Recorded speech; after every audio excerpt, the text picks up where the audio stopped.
이슈 포커스입니다. 저희 뉴스와리에서 2차례 방영했던 스웨덴의 정치축제 알메달렌. 그 긴 여정을 마치고 돌아온 연제구의회 김영철 의원을 스튜디오에 모셨습니다. 의원님 반갑습니다. 네, 반갑습니다. 네, 스웨덴하고 정치축제. 사실 이 두 가지가 매칭이 되기가 저는 사실 쉽지 않았거든요. 네네네. 이 정치축제에 참여하게 되신 계기가 궁금한데요. 정치축제 제가 참여하게 된 계기는 그 스웨덴의 즐기는 정치 알메달렌이라는 그 한 권의 책에서 영감을 받았고요. 그 책에서 묘사되어 있는 부분은 정치가 남녀노소 할 것 없이 정치, 언론, 그다음에 일반 시민 누구나 참여하고 즐기는 하나의 축제의 장이로 소개가 되어 있었습니다. 그래서 과연 정치가 저런 축제의 장이 가능한가? 만약에 그것이 사실이고 가능하다면 우리나라에도 반드시 그걸 또 한번 보고 와서 접목할 필요성이 있겠다라는 네. 생각이 들더라고요. 그래서 한번 그러면 내가 직접 가서 보고 오자라는 생각으로 스웨덴 알메달렌 정치박람회에 참여하게 되었습니다.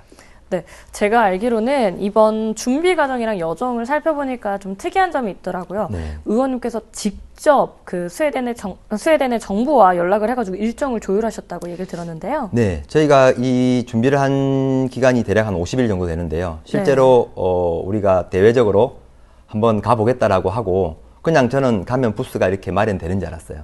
그런데 주최 측하고 소통을 하다 보니 첫 번째로 스웨덴 경찰청에 연락을 해야 되는데 스웨덴 경찰청에는 외국을 위한 영문 애플리케이션이 없어요. 폼이.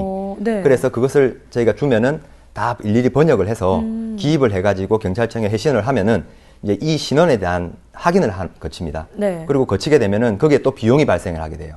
그 비용을 이제 입금을 하면은 확인증이 주거든요. 예. 그 확인증을 받아서 저희가 다시 또 스웨덴 고틀랜드 그러니까 정부에 제출을 하면은 당신들은 어떠한 부스를 어떻게 운영할 것이며 어떠한 주제로 시민들과 소통을 할 것이며 어느 기간 동안 활동할 것인지에 대한 계획서 제출을 요구를 합니다. 네. 그러면 그 계획서를 저희가 제출을 하고요. 예. 그 계획서를 바탕으로 이 친구들이 이제 최종적으로 픽스를 시켜줘요.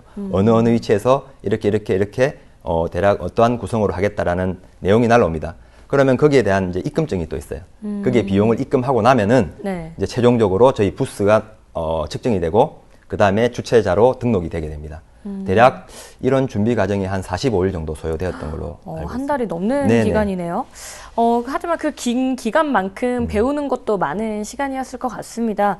스웨덴의 현지 분위기는 어땠습니까? 정말 말 그대로 축제 분위기였나요? 네, 저희가 그 스웨덴에 도착하기까지 상당히 많은 소요 시간이 필요되었습니다. 실제로 스웨덴에서 그 비스비로 가는 부두 항구까지 가고요. 네. 그 항구에서도 페리를 타고 3시간 반을 가게 됩니다.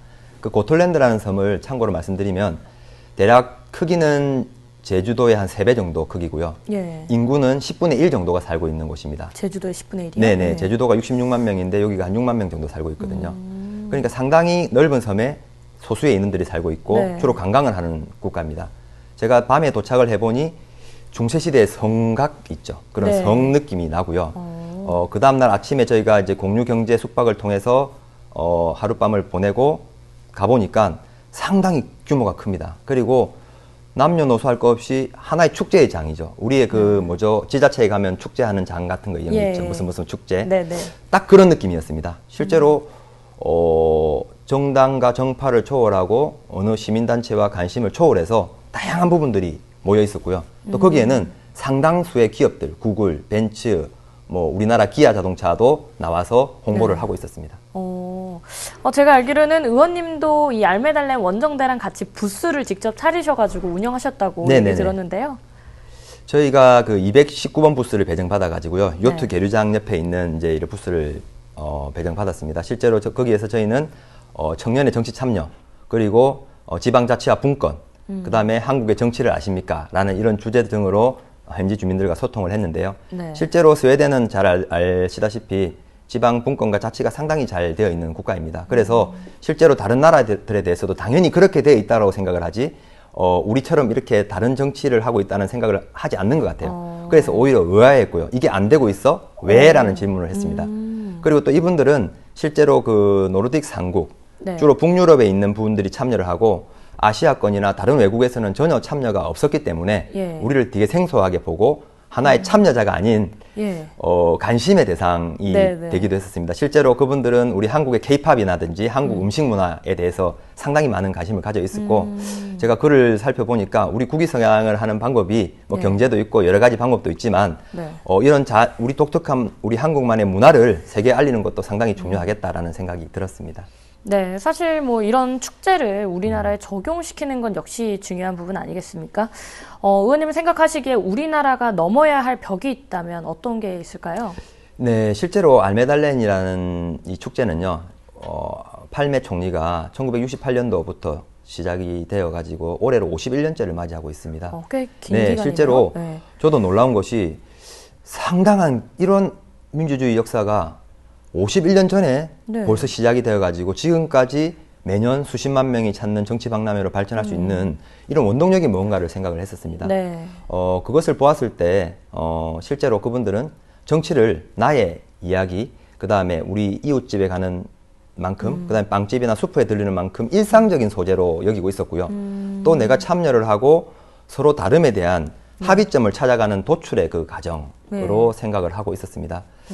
그리고 아까 말씀드렸지만은 모든 부분들이 다름을 이해하고 다름에 대해서 납득을 하려고 하는, 그 다음에 거기에 대해서 일치를 하려고 하는 그런 북유럽만의 그런 그 정치 협의점에 이르는 과정을 국민들도 함께 이해를 하고 있었습니다.